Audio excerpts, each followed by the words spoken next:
In Deutschland werden ca. 36.000 Tracheotomien pro Jahr durchgeführt.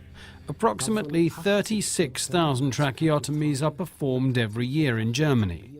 Of these, 80% are percutaneous dilative tracheotomies at intensive care units. Thus, one notes an inexorable trend in favor of percutaneous dilation tracheotomy.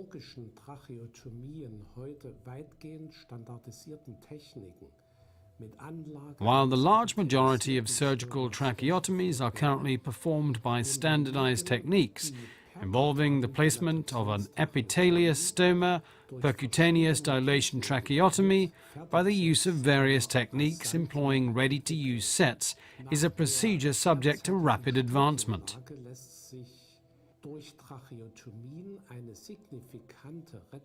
According to the studies conducted thus far, tracheotomies result in a significant reduction of pneumonia due to ventilation and also shorten hospital stays at the intensive care unit. However, tracheotomy is an auxiliary procedure in intensive medicine. The basic concern is to protect the patient from exposure to additional risk or damage secondary to tracheotomy. Therefore, the clinician should aim to reduce and achieve better control of significant early and late complications, which are currently of considerable magnitude.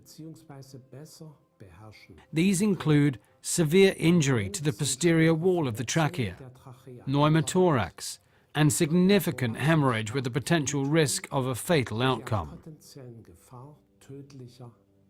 The list of grave late complications is headed by tracheal stenosis. In view of these facts, the tracheotomy endoscope was developed at our clinic and is being successfully used for 3 years now in patients at the intensive care unit. Its use has resulted in a markedly elevated safety standard and a noticeable reduction of complications in all types of percutaneous tracheotomy techniques currently in use. In a multi-center study, which has been in progress for 2 years now, being conducted simultaneously at 4 large surgical centers, this positive trend has been confirmed.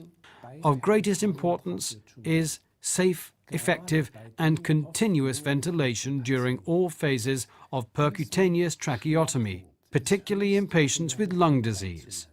This aspect is given greatest priority and is achieved without exception by the various technical ventilation options provided by the new endoscope in combination with the ventilation apparatus Twin Stream.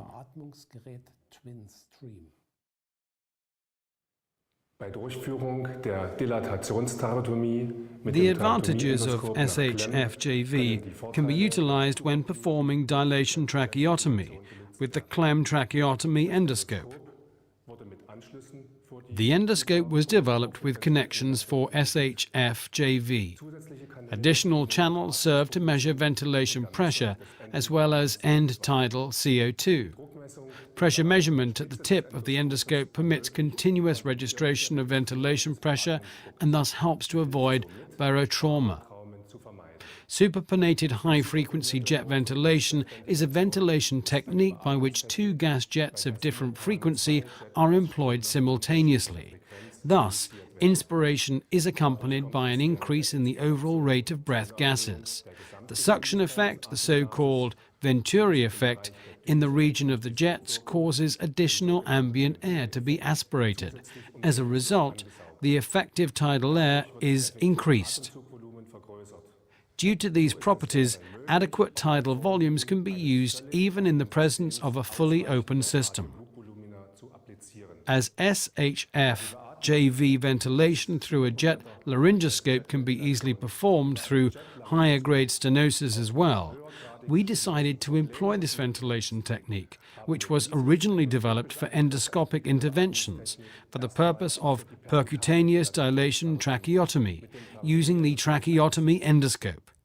Smooth and continued oxygenation and ventilation are achieved during all phases of tracheotomy until blockage of the tracheal cannula.